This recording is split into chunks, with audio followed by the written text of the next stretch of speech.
Rumah itu kan harusnya jadi tempat paling aman buat kita dan keluarga ya, semacam benteng gitulah. Tapi, pernah kepikiran nggak kalau ternyata di dalam benteng itu justru ada musuh-musuh kecil yang nggak kelihatan? Nah, yuk kita bedah bareng-bareng gimana caranya memastikan rumah kita itu beneran jadi benteng kesehatan, bukan malah jadi sumber masalah. Kita sering banget ngerasa aman dan nyaman di rumah. Tapi, ya itu dia, ada bahaya-bahaya yang nggak kelihatan, yang justru mengintai kita. Jadi pertanyaannya simpel tapi penting banget. Rumah kita ini sebenarnya benteng atau malah ancaman sih? Coba deh renungin sebentar. Apakah rumah kita sekarang ini udah benar-benar melindungi keluarga? Soalnya semua berawal dari sini. Kesehatan keluarga itu fondasinya ya lingkungan yang kita bangun tiap hari di rumah kita sendiri. Nah, ini dia nih biang keroknya. Kita nggak ngomongin debu yang kelihatan aja loh. Ada bakteri dan virus dari air yang bikin diare. Ada jamur sama tungau gara-gara ventilasi yang jelek yang bisa bikin sesak napas atau asma. Belum lagi nyamuk, tikus, lalat yang bawa penyakit, demam berdarah contohnya. Musuhnya tuh nyata, walaupun seringnya nggak kelihatan. Oke, jadi mulainya dari mana nih? Gampang. Garis pertahanan pertama kita itu ada di dapur. Yep, kita mulai dari urusan yang paling mendasar, sampah rumah tangga. Kuncinya cuma satu, beneran deh, pilah sampah. Begitu kita mulai misahin sampah jadi 3 jenis ini langsung dari sumbernya, setengah masalah udah beres. Ada sampah organik atau basah, ini yang gampang busuk. Terus anorganik atau kering, yang bisa didaur ulang. Dan yang terakhir, B3, ini sampah berbahaya, harus ditangani khusus. Kalau ada satu aturan paling penting yang harus diingat soal sampah, ini dia. Jangan pernah biarin sampah organik nginap di dalam rumah lebih dari 24 jam. Kenapa? Karena sampah organik itu ibarat undangan VIP buat lalat, bakteri, dan bau nggak sedap. Jadi, wajib hukumnya, keluarin setiap hari. Nggak ada tawar-menawar. Biar gampang, anggap aja ini resep buat tempat sampah yang sehat. Pertama, pastikan selalu tertutup rapat. Ini penting biar lalat nggak bisa masuk dan bertelur. Kedua, selalu pakai kantong pelapis, biar air sampahnya nggak merembes dan bikin bau nempel. Dan ketiga, yaitu tadi, patuhi aturan 24 jam, buang sampah organiknya tiap hari. 3 hal simpel ini, efeknya luar biasa loh. Oke, urusan sampah udah kelar. Sekarang kita pindah ke musuh tak kasat mata lainnya. Udara pengap dan ruangan yang gelap. Yuk kita cari tahu gimana caranya bikin rumah kita bisa bernafas lega. Ini konsepnya sebenarnya simpel banget, tapi sering kelewat. Coba bayangin, kalau cuma ada satu jendela, udara segar masuk, tapi udara kotor yang di dalam mau keluar lewat mana? Ya, dia bakal terperangkap. Makanya ventilasi silang itu penting. Punya 2 jendela yang saling berhadapan itu ibarat ngasih rumah kita sepasang paru-paru. Bisa narik napas udara segar dan buang napas udara kotor. Terus seberapa banyak sih ventilasi yang kita butuhin? Nah, ada patokan gampangnya. Total luas semua jendela atau lubang angin di satu ruangan itu idealnya minimal 10% dari luas lantainya. Angka 10% ini jadi semacam jaminan kalau pertukaran udaranya cukup buat bikin ruangan itu sehat. Selain udara, kita punya satu sekutu super gratis dari alam, matahari pagi.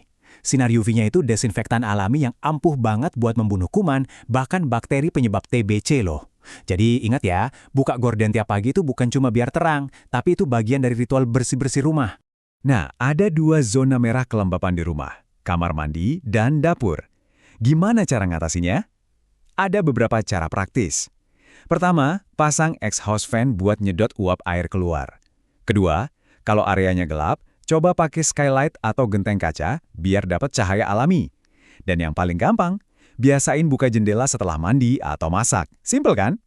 Oke, sekarang kita bahas sesuatu yang biasanya out of sight, out of mind.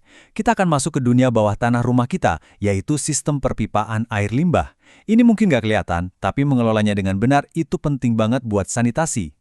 Kita mulai dari black water atau air hitam. Ini adalah air limbah khusus dari toilet. Kenapa disebut begitu? Ya karena isinya kotoran manusia, bakteri E. coli, dan banyak kuman berbahaya lainnya.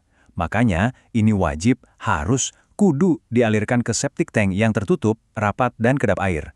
Tujuannya satu, supaya nggak mencemari sumber air tanah kita.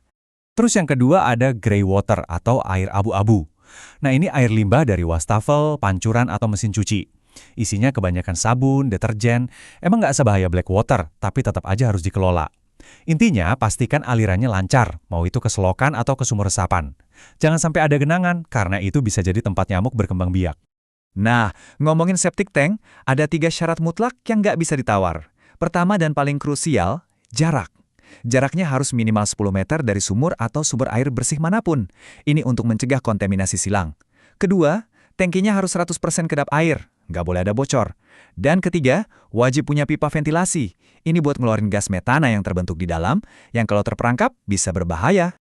Satu lagi tips jitu buat dapur nih. Coba deh pasang grease trap atau perangkap lemak di bawah wastafel. Anggap aja alat ini kayak satpam buat pipa-pipa di rumah.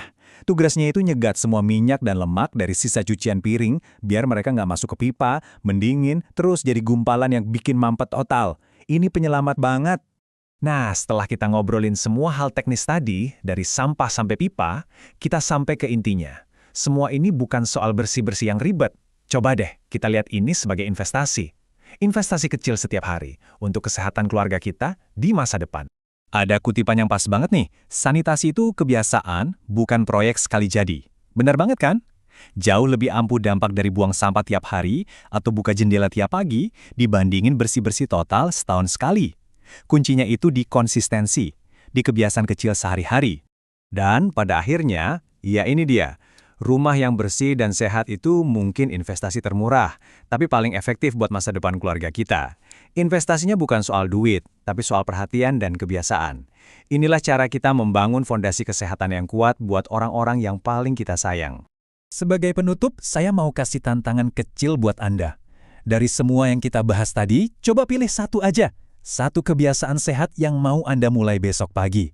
Mungkin sesimpel misahin sampah basah dan kering? Atau cuma buka jendela kamar pas bangun tidur?